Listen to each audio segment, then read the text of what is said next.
विद्यार्थी मित्रांनो, या व्हिडिओमध्ये पाहूया आपण RRB NTPC मध्ये विचारण्यात आलेली महत्त्वाची प्रश्न 28 व 29 डिसेंबर रोजी सकाळ दुपार शिफ्टमध्ये काही विद्यार्थ्यांनी पाठवलेली प्रश्न स्पष्टीकरणसह या व्हिडिओमध्ये पाहूयात लगेच.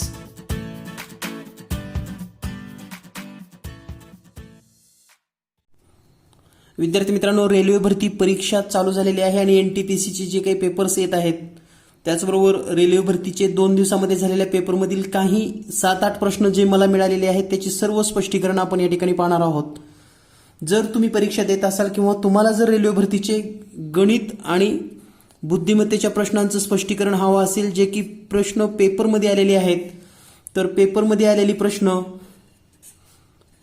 प्रश्न तुम्ही व्हॉट्सअप करू शकतात 8856 046 142 या नंबरवर. रेल्वे भरती पेपरमधील कोणताही प्रश्न जर तुम्ही या नंबरला व्हॉट्सअप केला तर त्या सर्व प्रश्नांची स्पष्टीकरणे तुम्हाला चॅनलवर मिळतील. तर पाहूया 28-29 या रेल्वे भरती परीक्षेमध्ये आलेली काही महत्त्वाची प्रश्न. आणि या ठिकाणी पहिलाच प्रश्न आहे सहसंबंधावरील. 7 ला 54 तर 9 ला किती?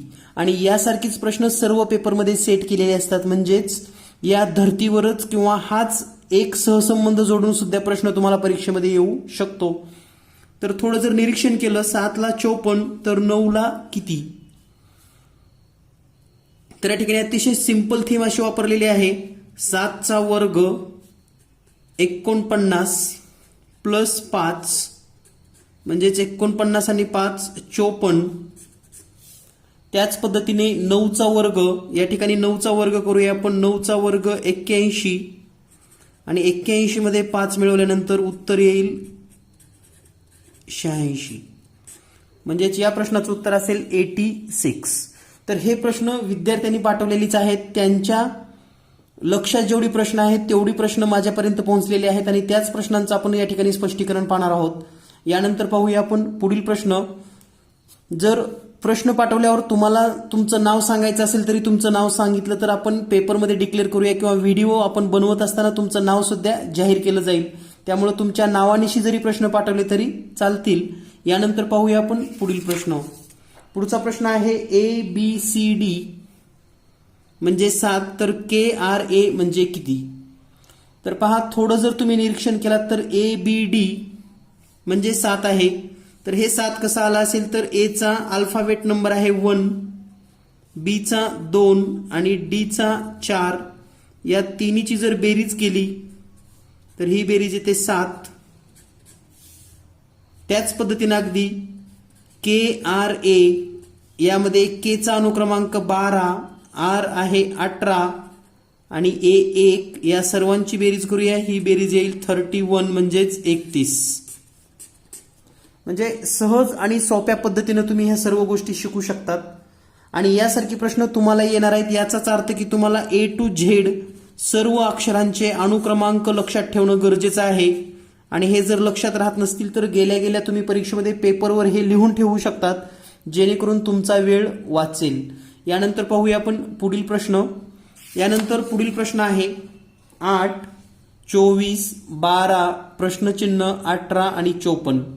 तर या ठिकाणी जी संख्या मालिका आहे, म्हणजे संख्या मालिकेमध्ये जर आपण विचार केला 8, 24, 12 प्रश्नचिन्ह 18 आणि 54. तर या ठिकाणी पहा, 8 नंतर 24 कसा आला असेल, 24 नंतर 12 कसा आला असेल, याचं जर थोडं निरीक्षण केलं तर 8 गुणिले 3 करूयात आपण. 8 गुणिले 3 केल्यानंतर उत्तर येतं 24. आता 24 नंतर 12 कसं येईल तर पहा, जर तुम्ही 24 ला 2 ने भागलं तर उत्तर येतं 12. म्हणजेच पहिल्या अंकाला गुणिले 3, दुसऱ्या अंकाला भागिले 2. त्यानंतर पुन्हा या ठिकाणी गुणिले 3 करावं लागेल. म्हणजेच आपण असं करू शकतो 12 गुणिले 3 आणि हा गुणाकार येतो 36. म्हणजे या ठिकाणी 36 येईल प्रश्नचिन्हाच्या ठिकाणी. आणि जर 36 ला पुन्हा 2 ने भागलं तर उत्तर येतं 18. म्हणजे पुढचा सुद्धा अंक किंवा संख्या त्या सहसंबंधामध्ये आपल्याला लक्षात येतात. आणि पुन्हा 18 गुणिले 3 करा, 18 त्रिक 54. म्हणजे ही सर्व संख्या मालिका पूर्ण होते. म्हणजेच या प्रश्नाचं उत्तर आहे 36. म्हणजे तुम्ही परीक्षेमध्ये कोणतीही जर अशी संख्या मालिका दिसली तर त्यांचा फरक समान आहे का, गुणाकार केलाय का, दुप्पट केलेली आहे का, तिप्पट आहे का, भागाकार केलेला आहे का, 1 ने गुणणे, 2 ने गुणणे, 3 ने गुणणे, या पद्धतीनं हे सर्व लक्षात ठेवा. नक्कीच तुम्हाला यासारखा प्रश्न परीक्षेमध्ये येणार आहे आणि याच पद्धतीनं तुम्ही कमी वेळेमध्ये हा प्रश्न सोडवू शकतात. यानंतर पाहूया आपण पुढील प्रश्न. पुढचा प्रश्न आहे 11ला 144 तर 15ला किती. आता वेगवेगळ्या विद्यार्थ्यांना या संख्या बदलू शकतात, परंतु जी एक थीम आहे आपल्याला माहिती आहे. पहा, 11चा जर आपण वर्ग केला तर 11चा वर्ग येतो 121 प्लस यामध्ये 20 करूयात. 121 आणि 20 141. अगदी त्याच पद्धतीने 15चा वर्ग 225 प्लस 20 करूयात, म्हणजे उत्तर येईल 245. सेम क्वेश्चन आणखी एका विद्यार्थ्याला आला होता, तो म्हणजे या पद्धतीने पहा, 9 162 तर 7ला किती. तर पहा, निरीक्षण करून तुम्हालाही लक्षात येईल. तर या ठिकाणी जर आपण केला विचार तर 9चा वर्ग येतो 81 आणि त्याची दुप्पट येते 162 सॉरी. त्याच पद्धतीनं 7चा वर्ग 49 आणि याची जर दुप्पट केली तर ती येईल 98 म्हणजेच 98. म्हणजे इतक्या सहज सोप्या पद्धतीच्या या ट्रिक्स असणार आहेत किंवा थीम असणार आहेत. त्यामुळे सर्वात महत्त्वाचं कोणत्या गोष्टीवर तुम्हाला भर द्यायचा आहे तर तुम्हाला वर्ग सर्व माहिती असणं गरजेचे आहे. त्याचबरोबर घन संख्या, वर्ग संख्या, त्रिकोणी संख्या आणि यामध्ये प्लस मायनस केल्यानंतर कोणत्या संख्या मिळतील हे जर तुम्हाला माहिती असेल तर तुम्ही हे प्रश्न सेकंदामध्ये सोडवू शकतात. यानंतर पाहूया आपण पुढील प्रश्न. पुढचा प्रश्न आहे एक्सचा घन अधिक वायचा घन बरोबर 35, एक्स अधिक वाय बरोबर 5 तर एक्सचा चौथा अधिक वायचा चौथा बरोबर किती. तर पहा, प्रश्न अतिशय सिंपल आहे. तर आपल्याला एक गोष्ट लक्षात ठेवायची आहे की कोणत्या दोन संख्येची बेरीज 5 येते. तर विचार केला तर 1 अधिक 4 याचं उत्तर 5 येतं, 2 अधिक 3 याचं पण उत्तर 5 येतं, 3 अधिक 2 याचं पण उत्तर 5 येतं. म्हणजे त्याच संख्या आहेत या. आता ही पहिली कंडिशन पूर्ण झाल्यानंतर म्हणजे आपल्याला अशा जोड्या मिळतात.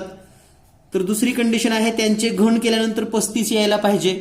मग कोणत्या दोन संख्येचे घन केल्यानंतर 35 येतील. तर पहा, 2चा घन अधिक 3चा घन करूयात. तर 2चा घन 8, 3चा घन 27, बेरीज येते 35.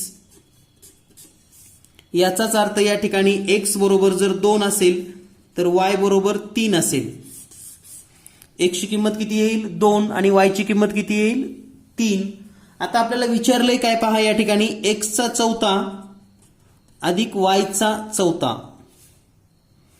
तर पहा, आता x चा चौथा म्हणजे 2चा जर आपण चौथा घात केला आणि 3चा चौथा घात, 2चा चौथा घात म्हणजे 2चा 4 वेळेस गुणाकार करायचा आहे. म्हणजे जसं की 2 गुणिले 2 गुणिले 2 गुणिले 2 तर हा गुणाकार येतो 16. अगदी त्याच पद्धतीने 3चा जर गुणाकार 4 वेळेस केला तुम्ही तर उत्तर येईल 81 आणि यांची जर बेरीज केली तर उत्तर येईल आपला 97. म्हणजे या प्रश्नाचं उत्तर असेल 97. थीम लक्षात ठेवा, यासारखीच प्रश्न तुम्हाला परीक्षेत असणार आहेत. आणि पुन्हा एकदा सांगतोय, जर तुमच्याकडे गणित आणि बुद्धिमत्तेची प्रश्न असतील, मॅथ अँड रिझनिंग, तर 8856 046 142 या नंबरला तुम्ही पाठवू शकतात. पाठवल्यानंतर तुमचं नाव पण पाठवा, जेणेकरून व्हिडिओमध्ये मी तुमच्या नावासहित प्रश्न सांगू शकतो. पाहूया यानंतर पुढील प्रश्न जे परीक्षेत विचारली होती. यानंतर पुढचा प्रश्न आहे 54चा वर्ग वजा 60चा वर्ग बरोबर किती. आता तुम्हाला आणखी एक महत्वाची गोष्ट सांगायची म्हणजे जीनियस एक्झाम नावाचं आपलं एक ऍप आहे. त्यामध्ये तुम्हाला रेल्वे भरतीच्या टेस्ट सिरीज मिळतील. रेल्वे टेस्ट सिरीज उपलब्ध आहे. यामध्ये एकूण 20 पेपर स्पष्टीकरण सह उपलब्ध आहेत. हा तर प्रश्न अगदी जशाला तसा म्हणजे फक्त संख्या बदल आहेत. हाच प्रश्न आपल्या पेपरमध्ये सुद्धा घेण्यात आलेला आहे. या ठिकाणी तुम्हाला स्क्रीनवर सुद्धा तो प्रश्न दिसेल.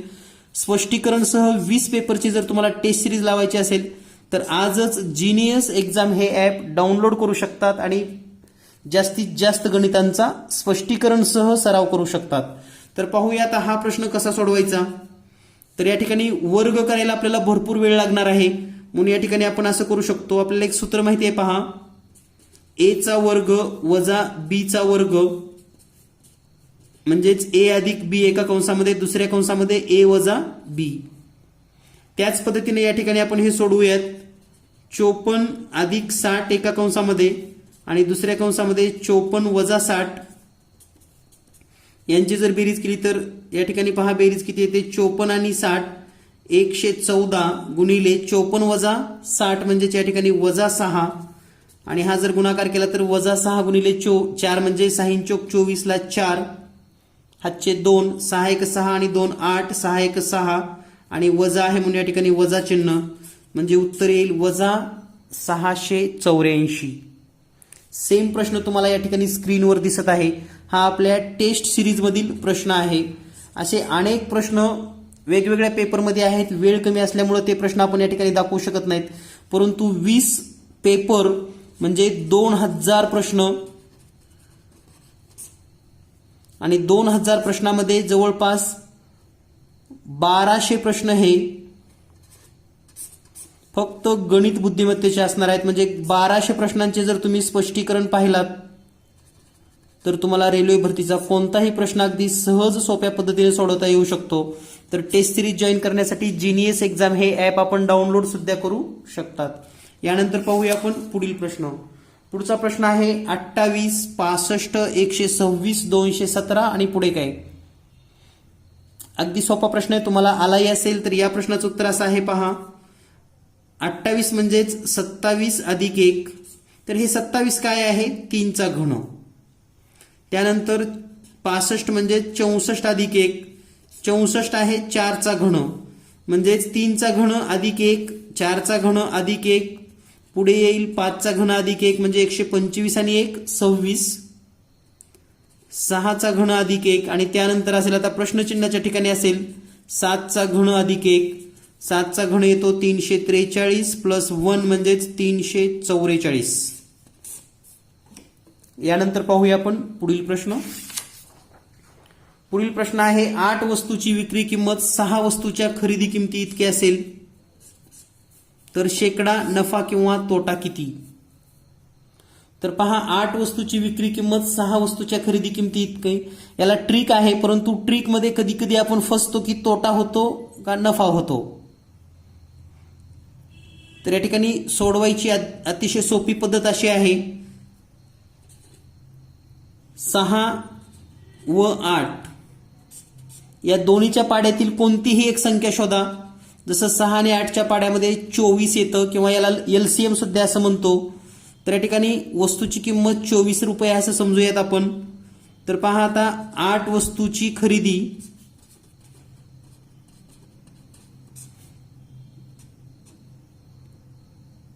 या ठिकाणी 8 वस्तूची विक्री आहे तर खरेदी आहे 6 वस्तूची, म्हणजे 6 वस्तूची खरेदी आहे 24 रुपये.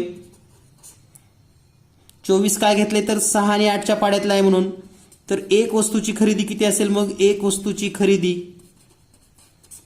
6 वस्तूची 24 म्हणजे एका वस्तूची 4 रुपये. त्याचबरोबर आता आपण 8 वस्तूची विक्री पण 24च धरायची आहे. 8 वस्तूची विक्री 24 म्हणजे एका वस्तूची विक्री किती असेल, एक वस्तूची विक्री 3 रुपये. तर 4 रुपयाला खरेदी केली आणि 3 रुपयाला विकली, याचा अर्थ एक वस्तूवर 1 रुपया तोटा होतो. पहा एक वस्तू आहे, 4 रुपये खरेदी आहे, 3 रुपये विक्री, 1 रुपया तोटा. आणि शेकडा तोट्याचं आपल्याला सूत्र माहिती आहे, शेकडा तोटा बरोबर एकूण तोटा 1 रुपया छेदामध्ये खरेदी किंमत 4 रुपये गुणिले 100 म्हणजे या ठिकाणी 25% तोटा होतो. तर हे तोटा होतो का नफा होतो हे आपल्याला लगेच लक्षात येतं, म्हणून तुम्हाला ही बेसिक मेथड सांगितली. ट्रिक तुम्हाला सर्वांना माहिती आहे. ट्रिक मध्ये काय करतो आपण, 8 वजा 6 2 येतं आणि छेदामध्ये पुन्हा 8 लिहितो आणि मग पुन्हा शेकडा येतो, परंतु त्या ठिकाणी तोटा आहे का नफा हे समजत नाही. म्हणूनच आपण ही बेसिक मेथड तुम्हाला सांगितलेली आहे. यानंतर पाहूया आपण पुढील प्रश्न. पुढील प्रश्न आहे, जर ए आणि बी चे गुणोत्तर 2:3 आहे, बी आणि सी चे गुणोत्तर 4:5 आहे, सी आणि डी चे गुणोत्तर 3:2 असेल, तर ए आणि डी चे गुणोत्तर किती? तर आता हा प्रश्न सोडवत असताना सिंपल पद्धतीने आपण असं लिहून घ्यायचं आहे, ए बी बी सी यांची जर गुणोत्तर लिहिली तर 2:3 4:5. या ठिकाणी जे लिहिले तेच इथं आहे, फक्त इथं गुणोत्तर आहे, तिथं अक्षर आहेत. तर या दोन्हीचा गुणाकार करा, या दोन संख्येचा गुणाकार करा आणि या दोन संख्येचा, म्हणजे आपल्याला हा मिळेल 2 चोक 8, 3 चोक 12 आणि 3:5 15. तर हे गुणोत्तर जे असणार आहे ते असणार आहे ए बी आणि सी. तर एबीसीचं गुणोत्तर 8, 12, 15 या पद्धतीने आलेलं आहे. यानंतर सेम स्टेप आणखी एक वेळेस आपणास करायचे. तर या ठिकाणी ए आणि सीचं गुणोत्तर आपण या ठिकाणी लिहिणार आहोत. ए सी आणि सी डीचं ऑलरेडी दिलेलं आहे आपणास. तर ए आणि सीचं गुणोत्तर किती आहे? 8, 15, म्हणजे या ठिकाणी 8, 15 आणि सी डीचं आहे 3:2. या ठिकाणी पुन्हा हा गुणाकार करून घेऊयात आपण. 3 8 3 24, 15 3 45 आणि 15 2 30. आता हे जे गुणोत्तर आलेलं आहे ते आहे ए सी आणि डी. यापैकी आपल्याला विचारलेलं कोणतं आहे? A D.